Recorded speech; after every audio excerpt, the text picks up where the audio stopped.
श्री स्वामी समर्थ. प्रिय भक्तांनो, आज आपण स्वामींची अजून एक परम पवित्र कथा पाहणार आहोत. मित्रांनो, स्वामींच्या कथा ऐकणे ही एक प्रकारे स्वामींची सेवाच आहे. स्वामींची सेवा केल्याने जीवनामध्ये मनोवांछित फळ मिळते. मनातील सर्व इच्छा पूर्ण होतात. सुख, समाधान, शांती प्राप्त होते. याचा लाखो लोकांना अनुभव आलेला आहे आणि येतही आहे. अशा या परमपवित्र कथेला सुरुवात करण्यापूर्वी महाराजांचे आशीर्वाद मिळविण्यासाठी चॅनलला सबस्क्राईब करून कमेंटमध्ये श्री स्वामी समर्थ असे लिहावे. श्री स्वामी समर्थ. आज आपण पाहणार आहोत, प्रसादास कशाचेही बंधन नाही, कोणाकडेही भोजनास बंदी नाही. महाराज वाटेल त्याच्या दारी भोजन घेत असत. त्यावेळी इतर ब्राह्मण कोणाकडेही भोजन घेत नसत. तर महाराजांनी कधी जात धर्म काही न पाहता यौवनांकडे सुद्धा भोजन घेतले. दर्शनास अत्यंज जरी आला तरी त्याच्या हातास शिवून महाराज प्रसाद देत असत. एखादी अस्पृश्य बाई दर्शनास येऊन लांब उभी राहून नमस्कार करू लागली तर महाराज तिला जवळ बोलावून बळेच स्पर्श करीत.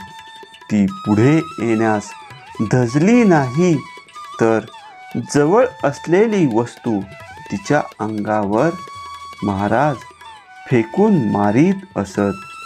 महान पातक्यास पुनीत करणारे महाराज त्यांना विटाळ कसा होईल हे सामान्य जनांना समजत नसे. सोवळ्या ब्राह्मणास महाराजांचे हे वागणे गैर वाटे.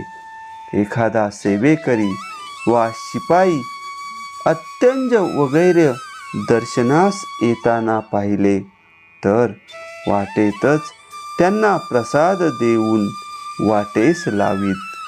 महाराजांना शुभाशुभ दोन्ही इष्टच होते. श्री स्वामींच्या कृपादृष्टीने अशुभाचे शुभ्र होणे दुर्लभ नव्हते. फिरता फिरता कोणी दगडास शेंदूर लावलेला दिसला तर त्यावर बसून लघवी केल्या वाचून महाराज पुढे जात नसत.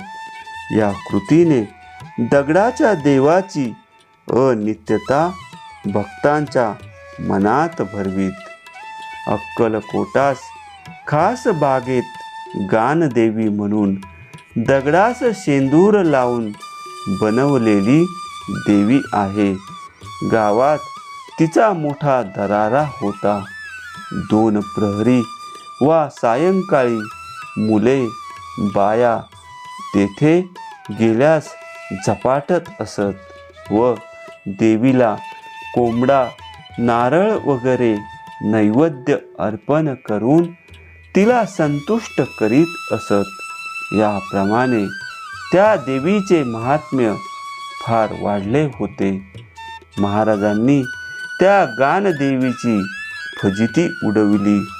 महाराज खास बागेत आले. त्यांचा शौचकूप सदर देवीचा दगडच होता. अशा तऱ्हेने त्या देवीचे महात्म्य महाराजांनी नष्ट केले आणि लोकांची कोप होण्याची भीती दूर केली. स्वामी समर्थांनी शेकडो लोकांच्या असह्य दुःखांचे हरण केले. नित्य उपदेश करून मानवी मनातील आंधळ्या श्रद्धा उखडून टाकल्या. आपल्या भक्तांची दृष्टी शुद्ध केली. स्वामींचे एकच सांगणे होते की तुम्ही तुमच्या कर्तव्याला चुकू नका. सर्व प्रापंचिक कर्तव्य प्रामाणिकपणे पार पाडा. अंधश्रद्धांना थारा देऊ नका. वैर भावना ठेवू नका. सर्वांशी प्रेमाने वागा. स्वामींचे सांगणे असे, प्रथम शेत पिकवावे व मग शेतातील धान्य खावे. जगाचा नियमच असा आहे, आधी पेरावे तरच उगवते. संतांठाई अंधश्रद्धेस थारा नाही. भक्तांनो, अशा प्रकारे ही परम पवित्र कथा संपन्न झालेली आहे. महाराजांचे आशीर्वाद मिळविण्यासाठी कमेंटमध्ये श्री स्वामी समर्थ असे लिहून चॅनलला सबस्क्राईब करा. श्री स्वामी समर्थ.